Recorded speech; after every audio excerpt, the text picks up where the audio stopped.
Okay, Devereaux Frazier here, and for those who follow my blog at the Facts Behind the Numbers .wordpress.com, you can now follow my channel.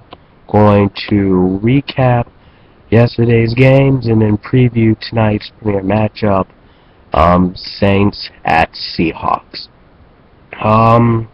What game can we start with? I'll start with the Jaguars going to Cleveland. Pretty good game. Jags win it 32-28, back and forth game. Probably big note, Josh Gordon, star guy out of Baylor, 200 receiving yards for second straight week. NFL record for consecutive 200-yard games. He had 200 last week, and then he put up 200 this week. So, that's a record. Jerry Rice didn't do it, Michael Irvin didn't do it, and not even Calvin Johnson did it. None of those guys did it. Josh Gordon did. Jaguars, though, ultimately got the win. Jay Henney to Cecil Shorts game-winning touchdown on Jags' final drive, and the Jags win it. Cleveland, at least we know Josh Gordon can play. Brandon Whedon put up 297 yards, threw 3 touchdowns, left the game with a concussion, but in terms of the Browns' future, you have to at least do have a few stars. In Minnesota, they played the Bears, played the Vikings. Adrian Peterson rushed for 211 yards and reached 10,000 career rushing yards. The Vikings actually went on to win in overtime. Christian Ponder left in the first quarter with a concussion. Matt Castle finished the game. Game went back and forth. Really good game. Alshon Jeffrey set the Bears receiving record earlier in the year against the Saints, and then he broke it yesterday against the Vikings and had that beautiful catch over Vikings cornerback Chris Cook. Bears, though, lose again, and the Vikings get a surprising win. Tennessee at the Colts. Vinatieri's 5 field goals and solid running by the Colts, they were able to get a last-minute win over the Tennessee Titans. Fitzpatrick and Kendall Wright doing a pretty good job, but the defense could not keep the Colts from converting a few third downs. Next game was the Cardinals, Eagles. Nick Foles threw 3 touchdowns, no picks. He's now up to 19 touchdowns and no picks on the year. Eagles won at 24-21. Michael Floyd was a yard short of another 100-yard game. Palmer threw a couple touchdowns, had a pretty good game, but LaShawn McCoy and the Eagles in the Cardinal winning streak, and the Eagles look like they might be able to win the NFC East. That Week 17 matchup against the Cowboys will be huge. Next game, the Sunday nighter against the Giants and Redskins. Robert Griffin started out hot, going 15 of 16 in the first half. Manning was 10 of 12.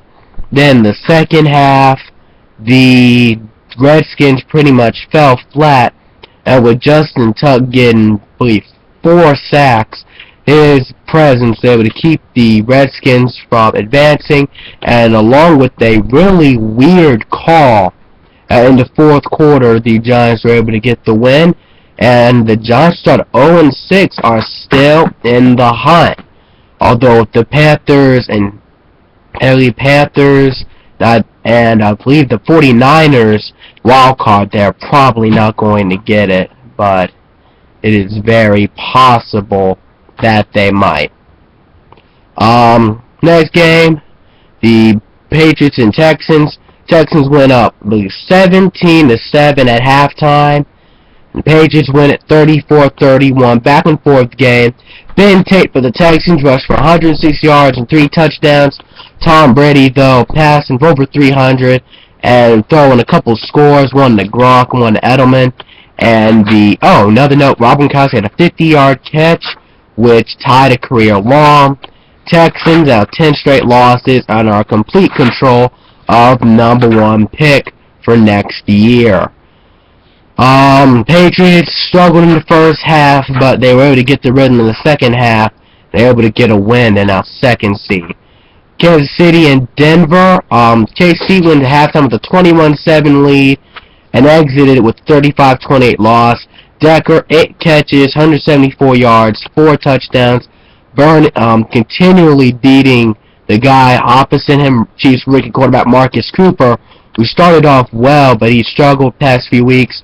Chiefs defense, no sacks, but 2 picks of Peyton Manning. And the Chiefs, who were down 35-21 late, they were able to make a great drive at the end, but they were, and then got the ball back. Then on 4th down and 4, pass in the end zone for Dwayne Bowe was incomplete. So Chiefs lose now 3 straight, and Bronco, and pretty much they're not going to get the division, but they do have the Redskins coming up. So if they can maybe get a win, they still might be in it. But it looks like they're probably going to get the 5 seed and a wild card, and they'll either have to open at Cincy or at Indianapolis, which are hostile environments to play, but both potential wins. What were the other games? Other games. Alright, yeah. Dolphins and Jets. Dolphins win this one 23-3. Geno had a pretty bad game. He was 4 of 10 before he was benched. From Matt Sims, Jets lose again. Pretty much going to end their chances there. Geno Smith struggling, but this offense is not very good. This team, honestly, is not very good. And the fact that he's done this well have to give him some credit. But no receivers, no tight end, not a very good offensive line, not very good, not consistent backs. Chris Ivory, Bilal Powell, Mike Goodson are all average backs, not starters on most teams except for the Jets. Not a lot of defense despite Muhammad Wilkerson, so there's a lot of work to do. Dolphins, Mike Wallace, 2nd straight week with a touchdown, so he just might now finally be earning his keep. Late games, St. Louis and the Niners. Michael Crabtree coming back for the 49ers. Kellen Clemens didn't do so well. The Rams scored 80 points past 2 weeks combined.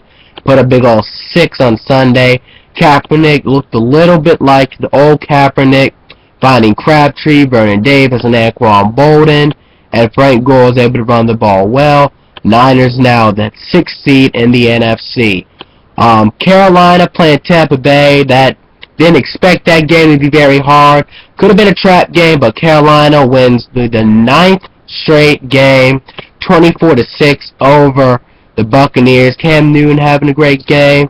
Steve Smith playing well, and the Panther defense holds Mike Glennon to under 200 passing yards, and they do pick him off. Carolina now also